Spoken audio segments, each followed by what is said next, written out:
Upaya pencarian korban longsor di Desa Pasir Langgu, Cisarua, Bandung Barat masih terus dilakukan. Pencarian pada hari ke-9 ini difokuskan kepada titik yang berpotensi adanya jenazah yang tertimbun.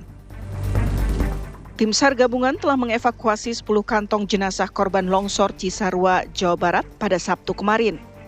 Sehingga total 70 kantong jenazah telah dievakuasi di Desa Pasir Langgu, Kecamatan Cisarua, Kabupaten Bandung Barat, Jawa Barat. Sementara Pusat Vulkanologi dan Mitigasi Bencana Badan Geologi mengungkap penyebab longsor di Desa Pasir Langgu, Cisarua dipicu oleh multifaktor. Salah satunya hujan tinggi dengan intensitas ekstrim yang bisa berpengaruh pada kestabilan lereng di kawasan tersebut. Lantas, apa yang menjadi pemicu utama bencana longsor yang terjadi? Dan bagaimana pencegahannya?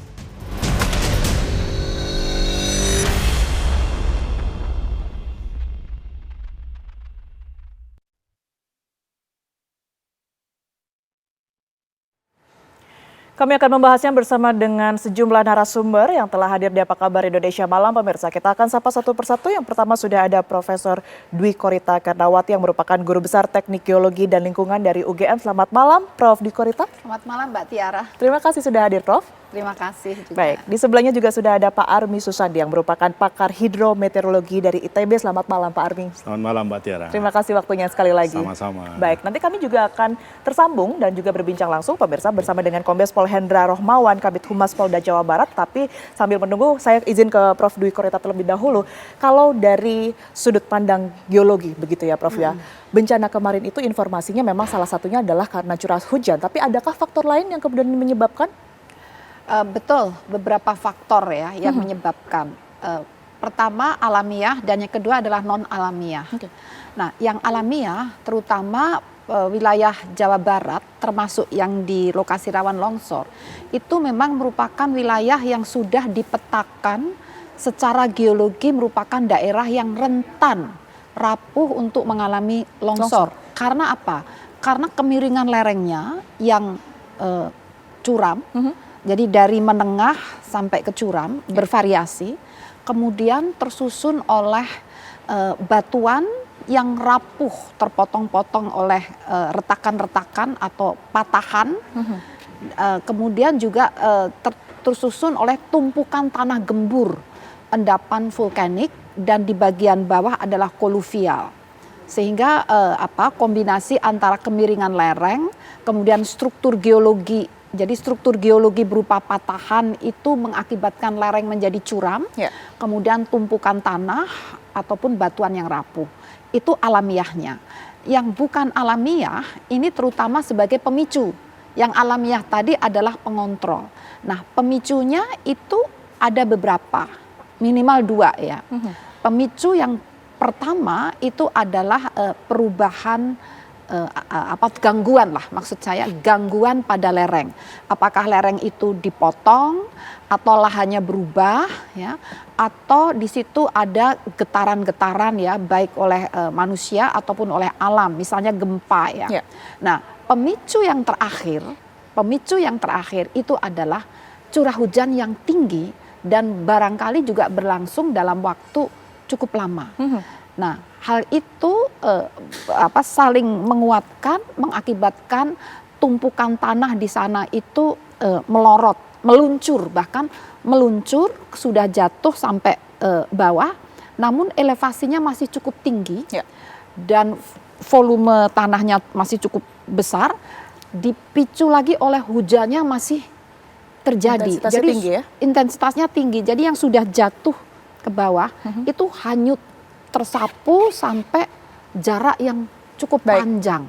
Nah, jadi korbannya itu menjadi banyak karena yang sudah longsor jatuh itu bergerak lagi hanyut. Jadi itulah dampak akhirnya, demikian. Tadi Prof juga sempat menyebutkan begitu ya, bahwa mau tidak mau kita harus menerima fakta bahwa curah hujan ini menjadi salah satu yang paling berpengaruh begitu. Saya ke Pak Armi. Pak Armi, kalau kita lihat kemarin sebenarnya seberapa ekstrim hujan yang terjadi? Apakah ini juga termasuk cukup tinggi jika kita bandingkan dengan normalnya curah hujan yang terjadi di sana? Betul, jadi curah hujan yang kita lihat pada saat itu jumlahnya sebesar 200 mm per hari. Ini sangat besar. ekstrim. Jadi kombinasi yang sampai dengan Bu Rita tadi, kombinasi curah hujan tinggi yang memicu tumbukan tanah sedimentasi vulkanik sangat tua tadi membuat dia menjadi longsor. Sehingga pori-pori air pori tanah yang terbentuk sehingga mengisi oleh air tadi. Saya kira kombinasi ini membuat dia menjadi longsor. Apalagi kita tahu drainase yang ada di sana pada saat ada daerah yang dibuka itu tidak ada. Sehingga airnya itu melari di permukaan. Harusnya pada tempat tertentu yang kita bikin drainase. Saya kira ini ada dua. Satu tadi sampaikan Bu Rita tadi ada alam, ada lagi di bagian tengahnya itu ada ulah manusia juga. Karena di daerah tadi selain tadi memang ada longsor secara alam, ada bukaan dari pertanian, ada bukaan dari perumahan. Dan di sana tidak ada drainase yang cukup. Ya. Harusnya kalau drainase cukup, maka dia akan beralih pada daerah tertentu yang dialirkan. Tidak menyebar pada daerah yang membuat dia menjadi longsor. Saya kira kombinasi ini ada alam, ada non-alam, ini perlu kita perhatikan. Tapi yang pasti, tanah aluvial tadi sampai dengan Bu Rita, yang diisi pori-porinya oleh air hujan cukup tinggi, dan juga sangat lapuk sekali, itu penyebab utamanya. Berikutnya ada faktor alam yang terbentuk karena mungkin sebagian dibuka oleh manusia. Oke, baik. Saya bergeser terlebih dahulu untuk mengetahui kondisi terkini begitu ya yang ada di lapangan dengan Kombes Pol Hendra Rohmawan, Kabid Humas Polda Jawa Barat. Selamat malam Pak Kabid, sudah tersambung? Selamat malam Tiara, apa kabar? Baik, sehat Pak Kabid. Pak Kabid, ini sudah memasuki hari ke-9 begitu ya terjadinya longsor di Cisarua. Seperti apa kondisi di sana dan juga sudah berapa banyak sebenarnya korban yang berhasil ditemukan serta diidentifikasi Pak Kabid?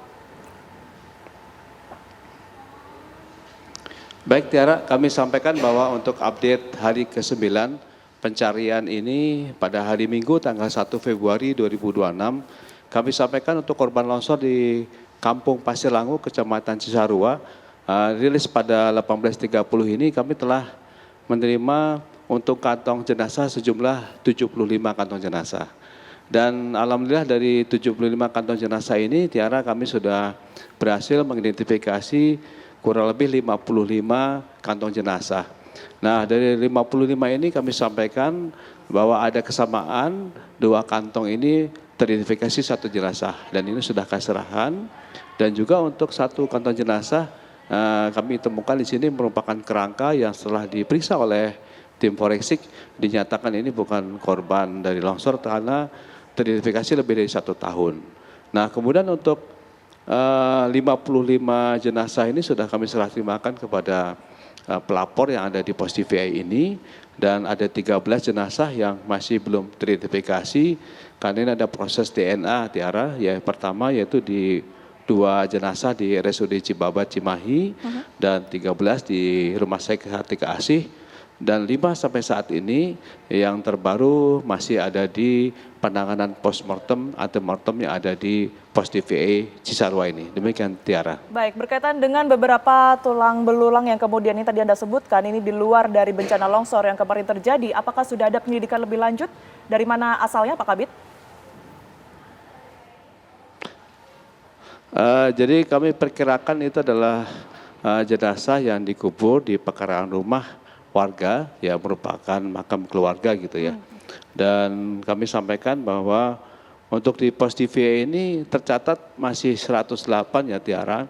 Dan kami telah berkonfirmasi dengan pos kelurahan, ternyata selisih di sana masih agak berbeda ya dengan yang di pos TVI. Sehingga kami berharap mengimbau kepada masyarakat yang telah melapor ke pos kelurahan ini juga melaporkan ke pos TVI ini sehingga nanti sudah melaporkan di pos kelurahan tapi juga melaporkan ke pos TVI. Dan bagi yang sudah melaporkan ke pos TVI ini kita sudah menerima laporan dan klarifikasi. Ada beberapa permintaan dari kami untuk data-data dari keluarga seperti gigi, mungkin juga ada foto, mungkin ada identifikasi lainnya. Masih kita tunggu Tiara karena di sini apabila kita sudah temukan di antemortem postmortemnya tidak ada kecocokan, disinilah kendala untuk kami kirimkan ke pos RSUD. Demikian Tiara. Baik, sejauh ini koordinasi antar lembaga berkaitan dengan penanganan jenazah sendiri seperti apa Pak Kabid? Baik, sejauh ini kami dari pos SAR ya di atas, setelah dari jenazah itu kita titipkan kantong jenazah kami di sana Kemudian di sana akan mengidentifikasi penomoran di kantong jenazah yang nanti terkonfirmasi di kantong jenazah yang diterima di pos DVA kami ini.